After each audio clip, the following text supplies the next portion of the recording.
Assalamualaikum warahmatullahi wabarakatuh.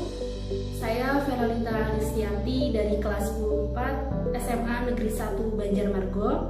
Di sini saya mendapat tugas untuk berartikulasi bab 1 sejarah. Baik, yang pertama ada pengertian sejarah. Pengertian sejarah itu berasal dari bahasa Arab syajaratun, yaitu pohon. Pohon ini diskemakan dari keluarga raja dinasti, yang dimana pohon itu kan memiliki ranting atau akar yang bercabang yang banyak, hingga di sini nih pohon menjadi gambaran bahwa itu adalah silsilah keluarga. Karena semakin banyak.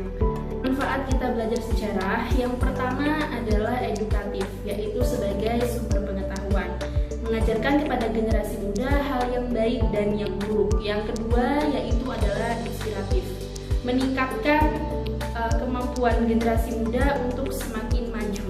Yang ketiga adalah rekreatif, yaitu memberikan kesenangan. Dan yang keempat adalah instruktif, yaitu instruktif ini gunanya dalam sejarah adalah sebagai proses penyampaian dalam suatu ilmu pengetahuan. 3 konsep penting dalam sejarah. Yang pertama adalah manusia, ruang, dan waktu. Manusia itu di mana manusia sebagai pelaku dalam sejarah. Ruang yaitu sebagai tempat terjadinya peristiwa sejarah tersebut. Dan waktu yaitu di mana atau kapan terjadinya peristiwa sejarah tersebut terjadi. Di dalam sejarah terdapat 2 konsep berpikir. Yang pertama adalah berpikir diakronik. Ya, dalam bahasa Yunani diakronik. Dia dalam bahasa Yunani artinya adalah melampaui atau melalui, sedangkan kronik atau dalam bahasa Yunani kronos artinya adalah waktu. Jadi di sini pengertian dari berpikir diakronik itu adalah mempelajari peristiwa sejarah secara mendalam dengan waktu yang lebih panjang.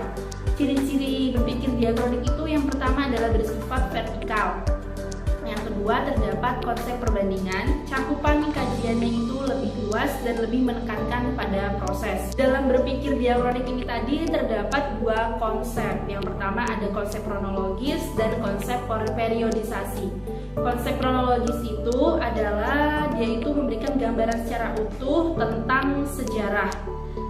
Konsep periodisasi, periode itu kan merupakan babak zaman atau periode, di mana periodisasi ini adalah sejarah itu dikelompokkan ke dalam babak zaman atau periode.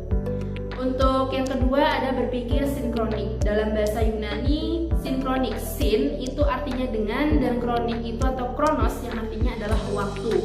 Jadi di sini pengertian dari berpikir sinkronik itu adalah mempelajari peristiwa secara mendalam dalam ruang tapi terbatas, yaitu oleh waktu.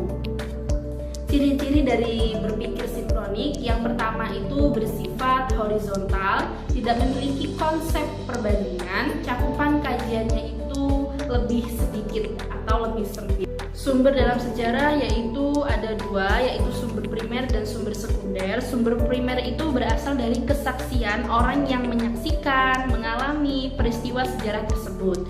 Dan untuk sumber sekunder itu merupakan sumber yang dihasilkan dari penafsiran dan pemahaman orang lain yang bukan dari pelaku sejarah tersebut.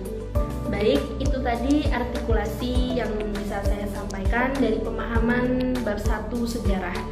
Jika ada kurangnya mohon maaf. Terima kasih. Wassalamualaikum warahmatullahi wabarakatuh.